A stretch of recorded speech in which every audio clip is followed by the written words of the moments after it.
Hi ladies and gentlemen, I'm back with another video, and this video is actually going to be a story time. It's going to be a little girl talk. I have some wine and I'm actually going to do my makeup too while we talk. And this video is basically going to be my abortion story. And I feel like my channel, $2 chuck wine. I feel like my channel, I started my channel to connect with other people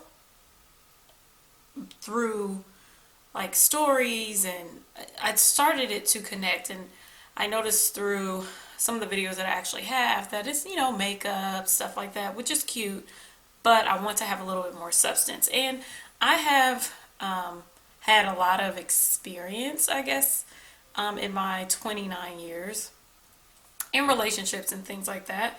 So I want you guys to, ladies and gentlemen, to get to know me and who I am outside of like all the superficial stuff, which is not really what I focus on. Like makeup is cute, all that stuff is really, really cute, but I truly enjoy connecting with men and women through, I guess, experiences in my story. But first we're going to try and get some makeup together because then I'm going to be going out with my husband. So, okay, so let's go ahead and get started with my abortion story.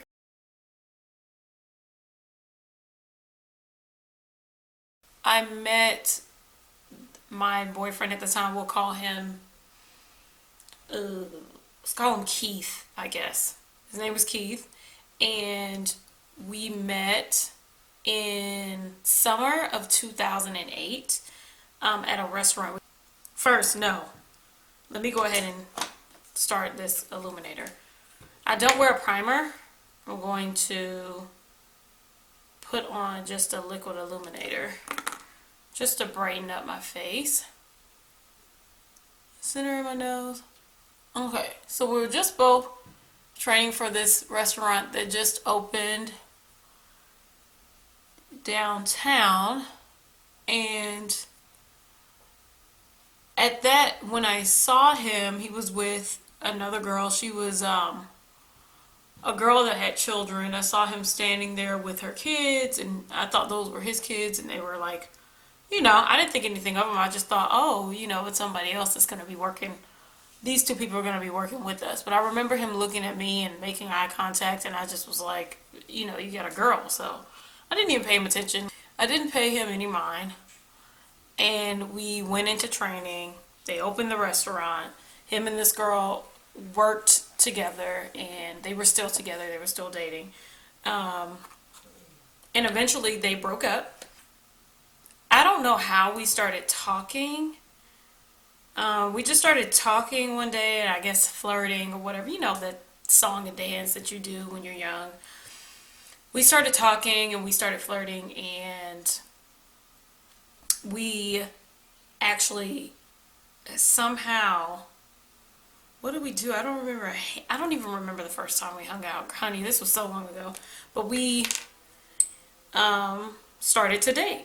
I guess because we worked together and we spent so much time together, we started to date. The young lady was no longer in the picture. I didn't see her anymore. And to be honest, I don't know if he was still dating her.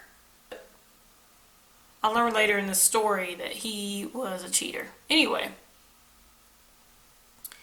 So we met and we started to date, but we dated in secret.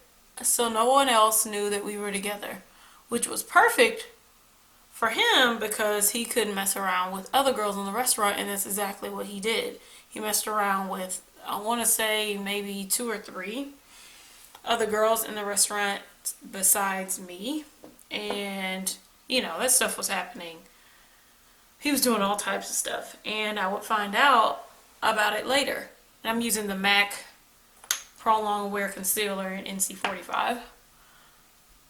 But, he was messing around with other girls, and we were still dating, and I would find out, and I would actually never say anything to him. There was one girl, let's call her Katie, that would work with me, and he was sleeping with her too. And she had mentioned it because she had told me about it. We were cool.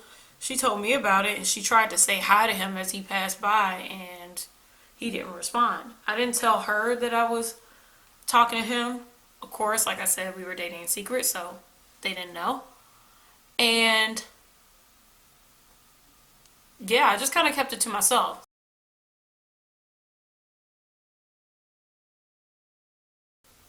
I want to say about 20. Yeah, I was 20. We both live with our parents. I live with my parents about 45 minutes away from the job, and he did about the same, but we didn't live in the same area. So at one point, he lived with his dad. He got kicked out. I'm not sure why he got kicked out, but he got kicked out from his dad's house. I guess from the stuff that he was doing, because he would do dumb, illegal stuff. Yeah, actually, he got kicked out for some illegal shit that he did. So he couldn't. He was homeless, so he started to stay in a hotel that was probably about 15 minutes away from me, and it was on my way home.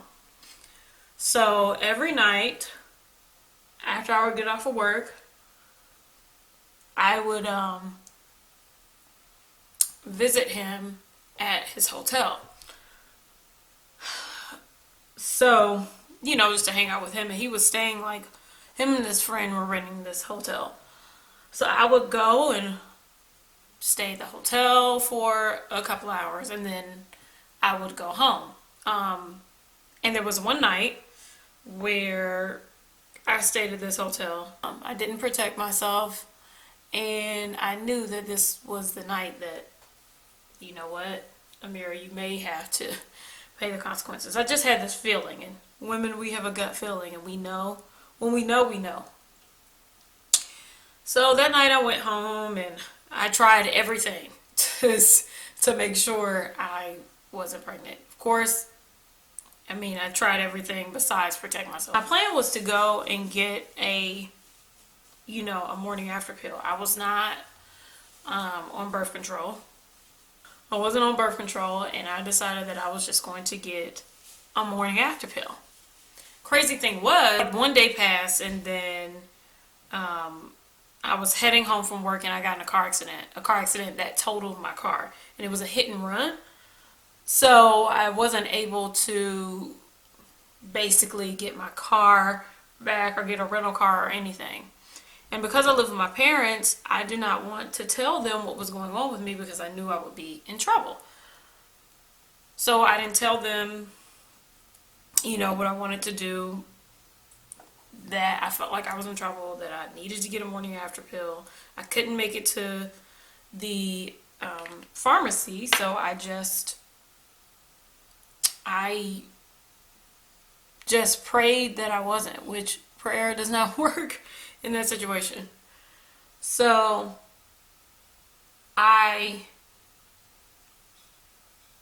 it was at that point that I started to brace myself for what the inevitable, I guess. I'm putting more concealer on. This is a lighter one, an NC43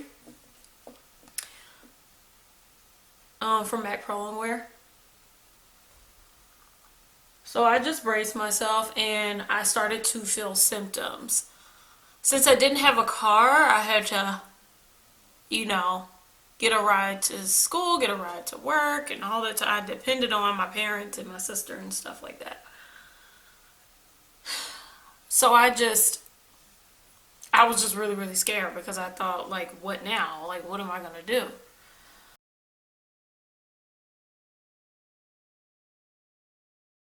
I didn't tell him, but I already knew that, that I needed to make plans for what I was going to do next. And I immediately, when I started to feel symptoms, I never took a pregnancy test. I was in college at the time, so I went to the computer lab at my school, and I looked for an abortion clinic. And I found one. I called them immediately. I booked an appointment. Boom. It was that quick. I didn't hesitate. I just looked for the reviews on the place, and then I booked it. I told him afterwards, and he said that he wanted me to keep it. Now, he was saying that he wasn't going to take me because you can't go on your own. You have to have somebody take you. And he was threatening and saying that he wouldn't take me and that he wanted me to keep it. And to me, I knew that he wasn't going to be a good father. I knew he wasn't going to be a present father. And I knew I wasn't going to be the mother that I wanted to be if I were to have kids. I didn't even know if I wanted to have children. So the decision I made for myself was that I wasn't going to have a child with someone that was not going to be completely available to me and my child. So I decided that no, I'm going to have this, I'm going to do it. I just need someone to take me. So I asked my friend and she told me that she would take me if he doesn't, which I truly appreciated. I thought that was one of the sweetest things, and I'm forever grateful to her for that. But I ended up having to reschedule that appointment and push it back a week because eventually my ex did say that he would take me. So I told him that either way I would end up going, so it'd be up to him whether or not he would take me. So he decided that he was going to cooperate and he would take me. So I pushed it back a week because I think he had like a interview or something. And I'm using this powder from Milani. It's the Prep Set and Go. I actually scratched it up to make it like a setting powder. But so he had the interview, or he had like a job interview or something like that. So the next week I'm scheduled to go. I'm scheduled to go on November. So my accident was in October of 2008. And then I'm scheduled to go to have my abortion in November of 2008. Actually, November 4th. It was the day that Obama was elected for his first term.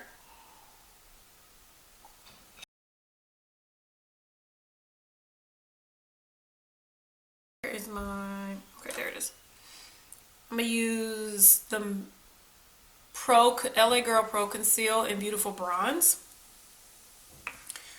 So, we end up going, he takes me, I can't remember what time my appointment was, but he takes me and we walk into the place, and I can tell you the most surprising thing to me was the place was packed. It was packed out. I don't think I ever thought that it would be so many women in the place, but there was so many women from different age ranges, different cultures. We all didn't look the same. I remember there was one girl that came in. She looked to be about 14 with this old country white guy. And she came in and she couldn't get her procedure done because I don't think she had a license or something like that, which was real sketchy. But she looked really young. She looked younger than me. She looked to be honestly about 14. So we walk in, I do my paperwork and then we pay. The amount that an abortion costs is $600. So it's around $600. So it's like $5 to $6 for aftercare and for the procedure and then the aftercare. So that's basically you coming back and getting your checkup and making sure everything's okay and they got everything out. Anyway, so I'm waiting in the waiting room and there's a girl across from me that's like boohoo crying with her guy, and it was just really uncomfortable. And then my ex at the time was crying as well. He was fake crying though, so let me be honest with you, he really did not have the capacity to care. I think he wanted me to keep that child because he wanted to always be connected to me, but not because he actually cared about the child. Which did not affect me at all because I was going to do what I knew was best for me. So, we're waiting and eventually they call my name, and basically it's the hurry up and wait game when you are getting the procedure done. You go from, you wait in one room with, by yourself, and then they move you to another room to get an ultrasound. So in the room with the ultrasound, they ask you, do you want to see? And they're trying to determine how far along you are. I did not know how far along I was exactly. I mean, I could guesstimate, but I knew I was really early. Um, and they did the ultrasound. They asked you if you want to see it. I told them, no, I did not. And they told me I was about 6 weeks along. So then I go into another room and wait alone. And I think they ask you, are you sure? Is this something that you want to do? I said yes, and they moved me to another room. And this last room was like a room full of like mismatched couches. It was small. Mismatched couches and chaise lounges and chairs and stuff like that. They're comfortable, but they just don't match, and it's like older furniture. So there's about 5 women there.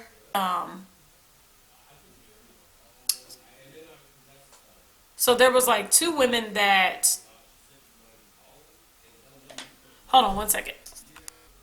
Sorry, took a little break. It's now like nighttime, so um, took a little break. Some family came over, but anyway, um, where was I? I think. Wait, no. Yeah, there was about 5 women in the room, and they were. Um, I'm gonna put some more powder on. I've kind of creased a little bit. I wonder if I can get in these creases.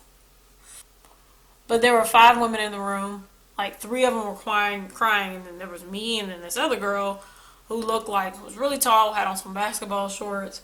She was chilling. She was in the room too. She wasn't crying at all. She just looked a little bit. We both looked a little bit scared and a little bit freaked out. So while we're waiting in the room, basically, that was the last waiting room that we were going to be in. That was it. So I was nervous as hell. So we're in this room and we're, sitting there, and it's quiet in the room, and all you hear is people crying. And then the room next to us is the actual surgery room. That's where the abortions are happening. So we're sitting in this room, and I'm texting my ex-boyfriend, my boyfriend at the time. I'm texting him. It's weird because the other room where the surgery is happening, like you can kind of hear, they have a radio playing, and it's a V103, and that's a station here in Atlanta. Music bumping in that room. Not bumping because it sounds like a regular radio. Music is playing, and they're just in the other room, like playing music while doing abortions, which was like really weird to me. But I guess they're used to what they were doing. So I'm waiting there for about, it felt like 5 hours, but I probably was back there for like an hour and a half. So I'm waiting back there, and we are just kind of chilling. Like we're sitting back in the room, and we're, wait, why am I stopping? Like I ain't got shit else to do. That's what alcohol would do to you. So we're sitting back in the room.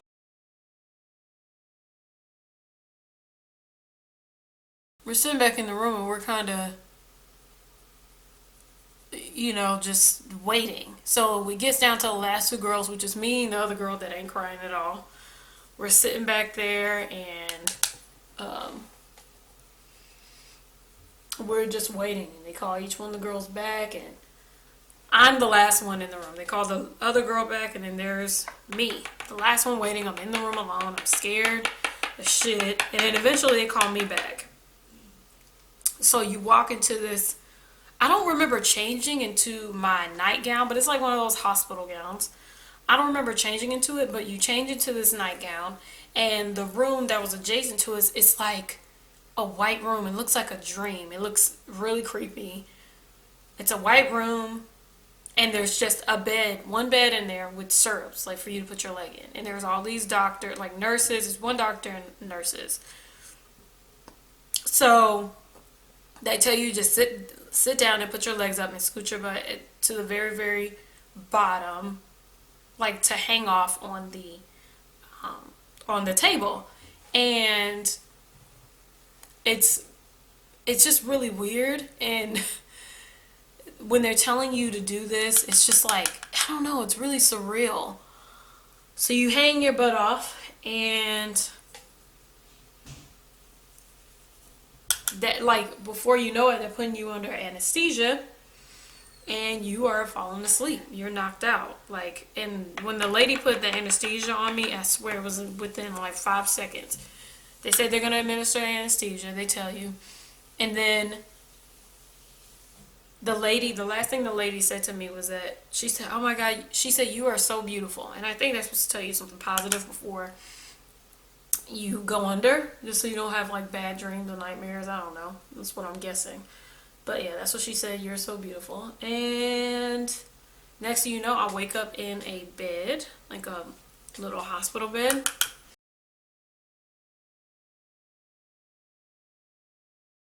I'm in the hospital bed and I wake up and I feel a little dizzy, but there's this girl next to me that is seizing. She's having a seizure. All these doctors or these nurses are running into the room. They're like screaming and stuff, and I am freaked out. Like, I am scared. So I just decide that I'm going to get the fuck out. I'm going to get out the bed.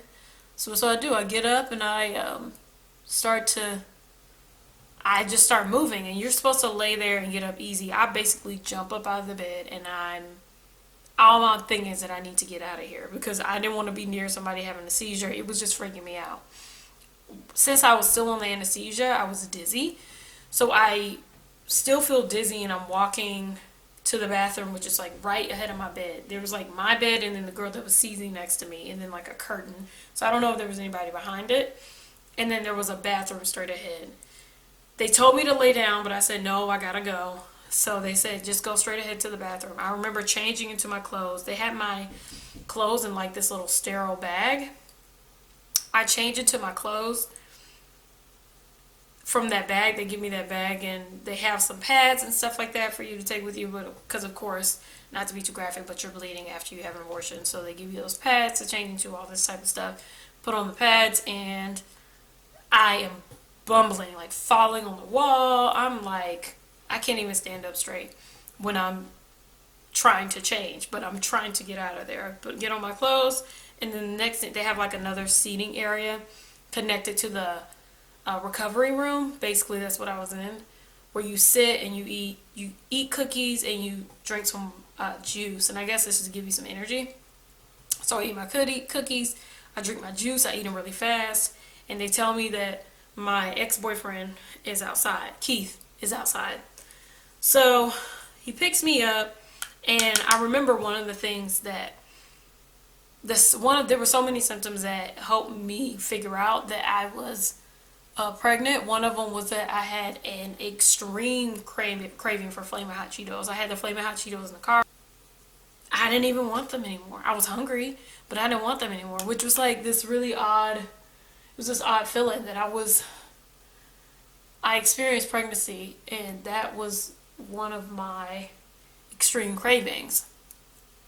So we go and get McDonald's because I'm hungry. I throw away my Flamin' Hot Cheetos, and after that, my Keith said that he needed to go into an interview for a new job. He had been laid off from our job maybe like a week before. They fired him for something. I don't know what it was, but they fired him, so he was going to have an interview for another job. And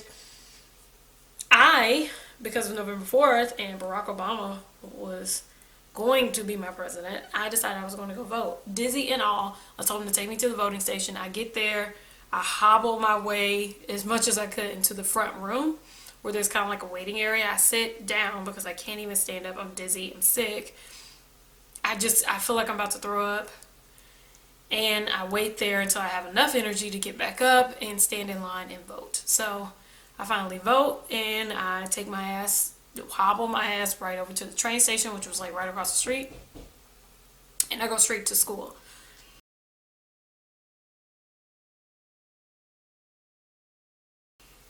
While at school, I told my friends that I was pregnant and I had an abortion. No one knew because I chose to keep all of that to myself because I didn't want anyone's opinions to change what I did. My lips are a little ashy. Get this. Basically, I didn't want to hear anybody's opinions. I wanted to do what I wanted to do, and that was it. I didn't want anybody to try to change my mind. I was going to do what I was going to do.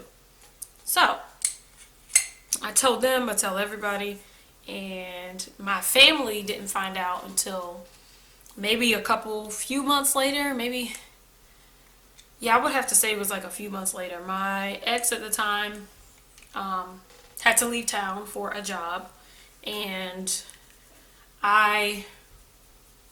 this is the Iman Seconds and Unluminous Foundation. So good. And my sister found out I didn't even tell my sister. Me and my sister are close. It just was, I don't know, it was a hard thing to tell. My sister and my mom found out. Well, my sister found out through a letter, and my mom found out from my dad. And my mom was, my dad, of course, was disappointed because I don't think he believed in abortions per se. And, of course, he supported me. And my mom actually is really open-minded, and she didn't mind the fact that I had one. She just wished I would have told her, so she can be there for me. Which, I didn't find that until recently. And it kind of made me feel like, man, that would have been a great moment for me and my mom, but I also feel like it was something I need to do on my own.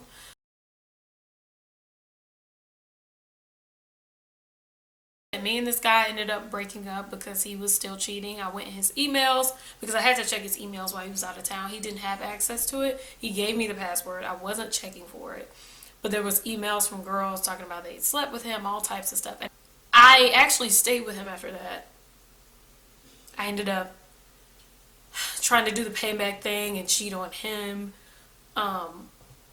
just because I felt like if I cheated on him, then I would feel better about staying with him, which is not the case, girls. No, ma'am. While he was out of town, my dad found out and basically demanded that we break up. And although it's healthy for you to make your own decisions, I think it was the best decision for us to break up because obviously he wasn't the right person for me, and because, there's so many other things that could have came out of that. Yes, I got pregnant, and I made a choice to make sure I wasn't any longer, but this is the NYX No Filter powder. But also, he was doing a lot out there, and he could have affected me for the rest of my life.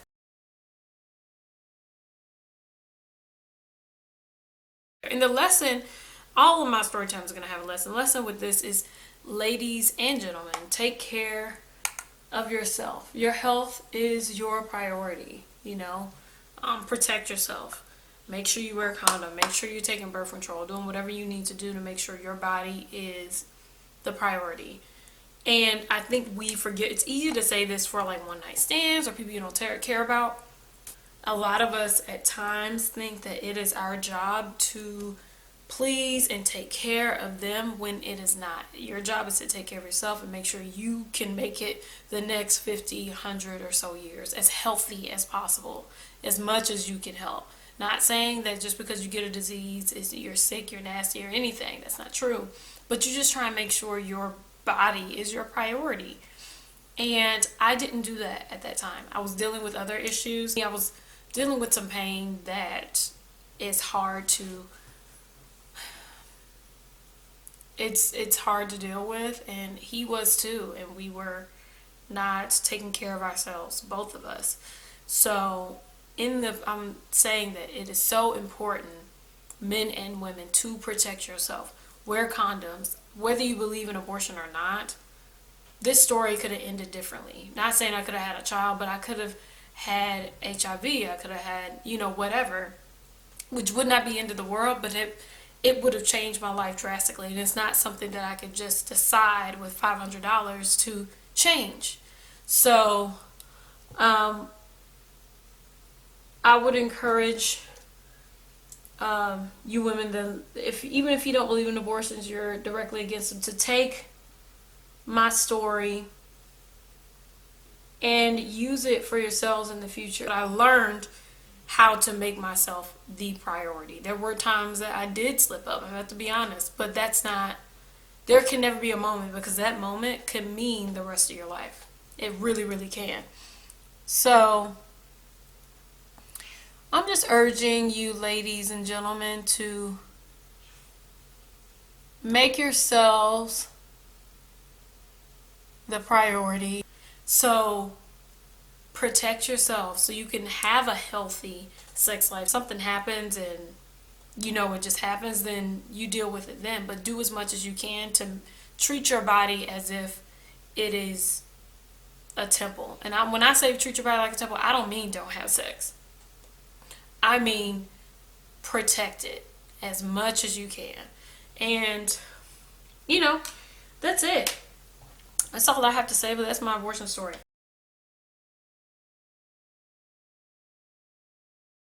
I'm not sad about it. I don't regret my decision. I think that was the best decision I could have made in my life. That's not a decision I wanted to make twice, so I didn't have to. But it was a decision that I made, and I have to say I am proud of myself for making it on my own and not regretting it. There are some women that do regret it, and I hate that for them. The women that choose to become mothers, I think that's a beautiful thing. The women that choose to keep their children, it's a beautiful thing. And the women that choose, not to, I think that's a wonderful thing as well. That's the beauty of being a woman, having the power of choice. So, and that's one thing I pride myself on. Making sure I can make that choice and make it on my own. Nobody else can make that choice for me. So, yeah, that's my story. But no, it's not something to cry about. No, it's not something to feel bad about. It's just something that happened, and it's in my storyline, and that's it.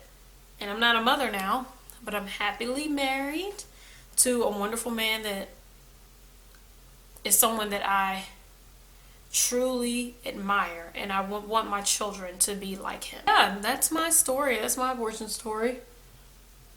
I would hope that anybody that sees this video, I don't know if it's going to be a lot, that you're going to be kind and loving to everyone's experiences. This is not a place of judgment. Now, you can say whatever you want to me, but the subscribers or people that comment, you have to, I don't care. I'm much too old to care about what anybody thinks about me. I just don't. I don't care. But, to young people that are in these experiences, they need as much love and support as possible. Even if you don't agree, just give love and support. If you don't have anything positive to say, don't say anything at all. Okay? So, and a lot of people won't agree. Their experiences are not the same, and I can support that as well. It probably wouldn't be the best decision for everyone, but I knew it was the best decision for me. And my mantra would be: make decisions for yourself, not based off of what anybody else thinks that you should do, want to do. Make an informed decision for yourself, not based on anything else but you, and whether or not you can live with yourself after you make the decision. So, you girl, that was it. I need to put on these lashes, put on my lips, and then I'll be done. So I'll be back. Okay, so I put on my lashes. Ooh, yes. Ooh, titty out. I put on my lashes and put on some black. So the lashes are from Salon Perfect. They're like the 5-pack that comes in here from Walmart. And put some Great Lash Mascara on my lashes. And I put the white Wonder Pencil in my waterline. It looks cute on camera. Yes, girl. You know what I forgot? I forgot highlighter. So I guess I highlight with this one. I don't think this is a highlighting brush, but we'll see what happens.